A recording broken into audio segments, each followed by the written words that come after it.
Why? Ang kaso ng Aerox na to, nag-horror 12. Sinusihin niya nag-horror 12 pero diniretso niya in-start agad. Pagkatapos ng i-start, pinatay ang susi at binuksan ulit na wala ang horror 12. Siyempre, matatakot ka na noon kaya pinatingnan niya kaagad dito sa akin. I-check natin kung anong sira nito. Pero malamang-lamang kung hindi nasunog ang terminal ay puro corrosion na ito. Kaya tingnan natin.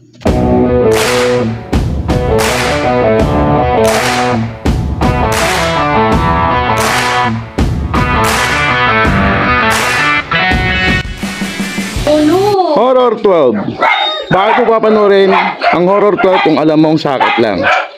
Okay, galing tayong trabaho. Tama ka. Oo. Nangingistorbo ka kagaya ng trabaho, ginugulo. Nag-horror 12 na akala nyo sakit lang. Maraming ba dahilan yan? Wala na nga. Mawawala yan kuminsan. Pero pag malala na, hindi mawawala yan. Mamaya na yung vlog. Ha? Mamaya Ayoko na nga. yan. Bala ka. Bayan?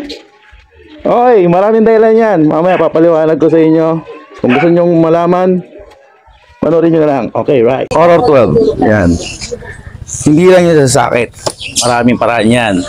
Una-una titingnan natin, hindi lang sakit para hindi doble gastos. Ayan. Una-una, susi mo syempre. Okay. Bakit yung panel ko? Sira! Sira nga yung panel.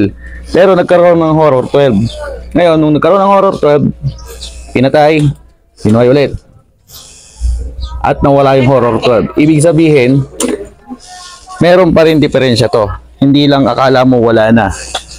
2 to 3 months, baka nga 1 month lang, masira na ang ECU mo. Ano unang dapat gawin? Tingnan mo natin yung mga battery. Kung maluwag ang battery. At tingnan din natin kung nag-corrosion na. Tingnan din natin yung fuse natin. Okay? Sunod.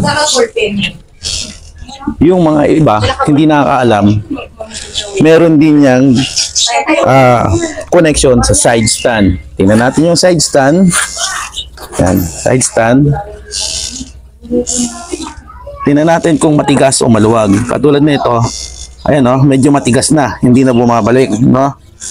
Dapat yan, maluwag yan. Tingnan natin yung mga pin niya, i-lubricate natin para bumabalik agad. Kasi pag hindi bumalik yan, kadalasan hindi umaandar, di ba? May connection yan sa ECU. May cut-off din to sa ECU, kaya pa pwede magkaroon ng error.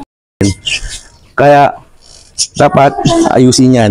Ayan o, kung makikita ninyo, yan, corrosion na. Ayan o, di ba? Pwedeng gamitin dito WD-40, carb cleaner, FI cleaner, pwede rin yun. Pang linis. Kung gusto mo pang lubricate din, be sure nalagyan mo ng langis din yun para malubricate natin yan. Okay? Ayusin natin. Yan, kung mapapansin ninyo, ayan o, may sapot-sapot pa. Kalawang. Ayan. Be sure na madulas lagi yan para hindi mapudpod. Kaya dapat yan i-lubricate. Ito.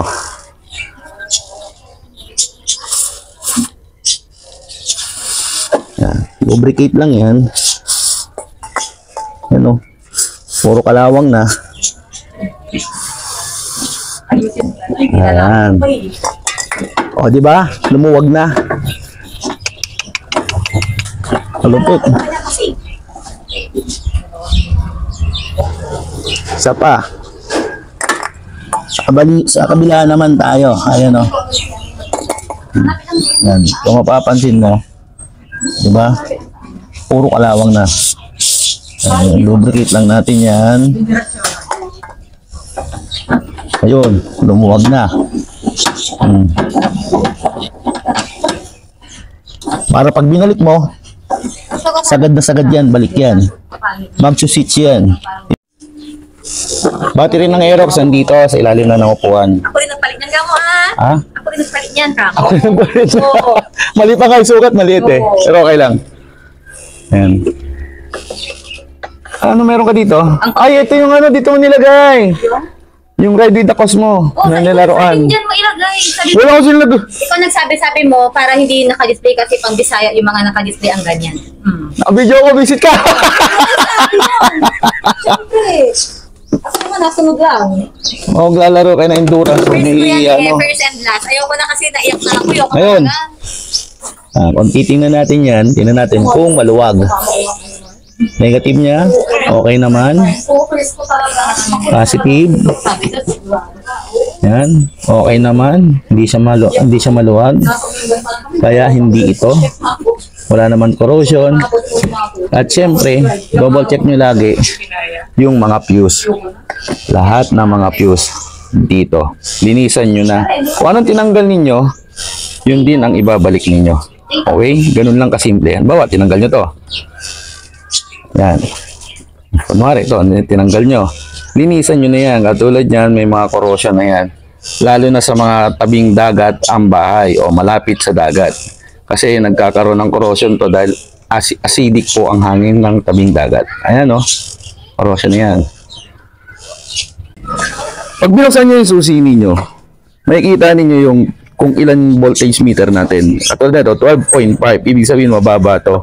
Lahat ng motor, hindi naman lahat, kadalasan sa Aerox, NMAX, pag binuksan mo ang susi, mas mababa yan sa 13 ng voltage meter.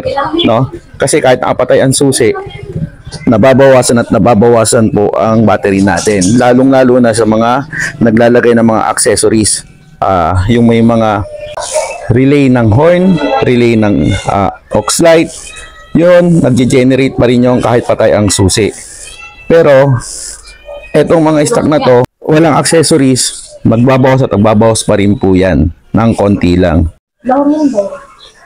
Paano malalaman kung sira na yung battery? Kahit bagong bili mo yan, kahit branded yan, pwede rin po na masira agad ang battery kahit na nag-start ang motor. Isa sa dahilan yon sa pagkakaroon ng error or check engine. Okay? Ganito yan. ayoko nang. Start mo lang. Yan, start natin. Start mo lang ng mga 5 to 10 minutes. Okay, cut natin. Abutin natin ng 5 to 10 minutes. Ang voltage niya, pag umaandar ng natural lang, 14.1, 14.2, which is goods po ang charging niya. Ngayon, titingnan natin siya pag pinatay natin mamaya kung magcha-charge siya, kung aabot siya ng 12.8 to 13. Pag bumaba sa 12.8 ito, ibig sabihin, may tendency na sira na ang battery natin. Kahit bago yan at branded ang battery natin. Lahat pwede magkaroon ng depekto. Yan, ilang minuto na lumipas. Hindi na inabot ng, hindi ko alam kung umabot ng 5 minutes. Dapat 10 minutes. Pero tingnan natin kung tataas yung voltage niya. 14.1, 14.2 pag umaandar. Medyo sira lang yung panel gauge niya. Pero kita pa naman yung number. Ayan o. 14.2. Okay? Ngayon, patayin natin. Yan, pag pinatay natin yan, buksan ulit natin, tingnan natin kung ilan ang voltage niya. Wala ko kasi muna tayo ng panggasin mo. Ayun, goods pa yung battery, 13.3. Ibig sabihin, walang diferensya sa battery. Yan. Pag yun, naging 12.8 pababa, ibig sabihin, may diferensya ang battery natin, kailangan ng palitan. Ulitin ko, maging brand new man yan, o ilang araw, ilang linggo, ilang buwan pa yan, at branded ang battery natin, pwede rin pong masira at may mga factory defect po ang mga battery. Side stand natin. Ayan. Side stand. Ngayon, habang naka-side stand, isusi natin.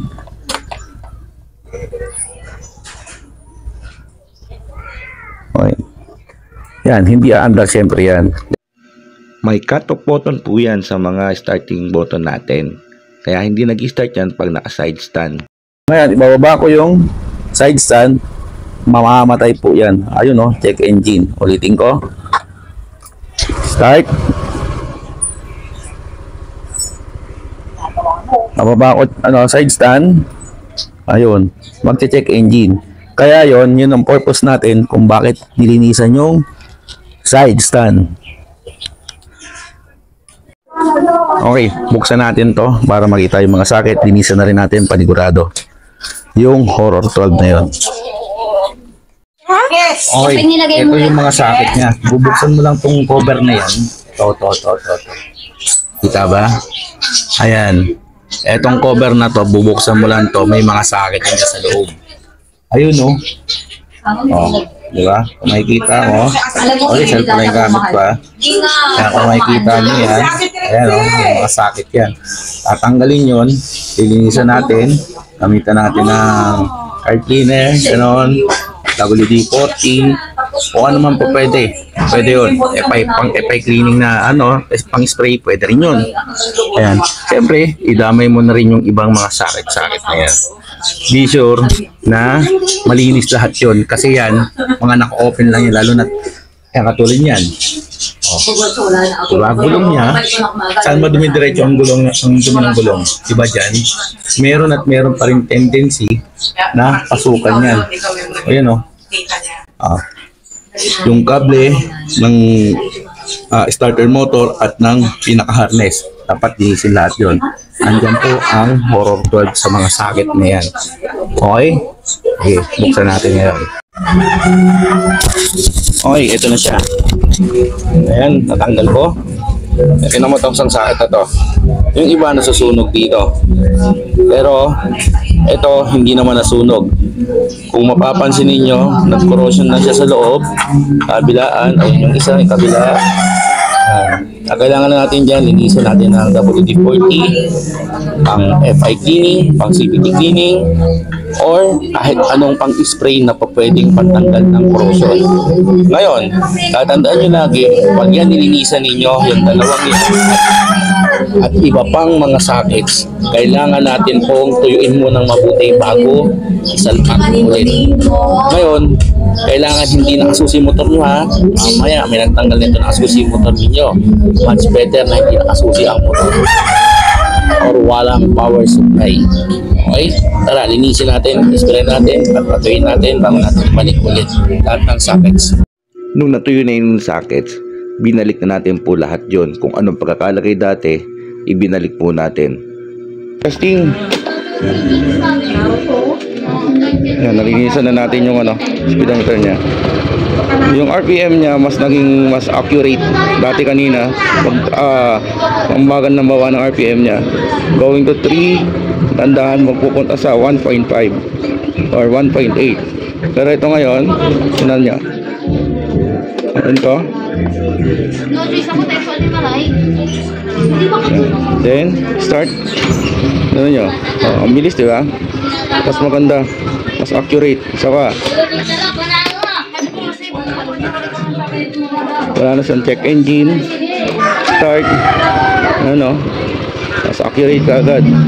Nasa 1 point, I think 1.8 to 1.8. Sakto lang to sa mga Aerox. Siyempre, detestingin natin yan na umaandar, di ba? Titingnan natin kung magkaka-indicate ba ng check engine or error 12 sa dalawa para yung mga ginalaw nating wire, masubukan natin kung may naglulus ba or basa pa ba nung binalik natin yung mga sockets, di ba? Yung ganung bagay, malaking bagay yon sa pagte-testing. Kailangan testing mo kahit mga 1 to 2 kilometers. Okay? Yan natin, check! Patutusin, pas gumanda yung arangkada niya, gumanda yung hatak, at yung RPM niya naging accurate. Tina yung dashboard niya kaya hindi masyadong makita yung speed. Pero kung pagmamasdan ninyo yung arangkada, ayan, alos makatagal. Okay naman siya. Wala pa. Natin kung check engine. Wala pa. Check engine. Okay. Check natin sa hams. Kasi kung minsan pag nalulubak, magkakaroon yun. Binigla ko, wala naman. Ngayon, check naman natin sa hams na iparampa na. Huwag tayo magmiminor. No? So, namin ang hams. Subukan natin.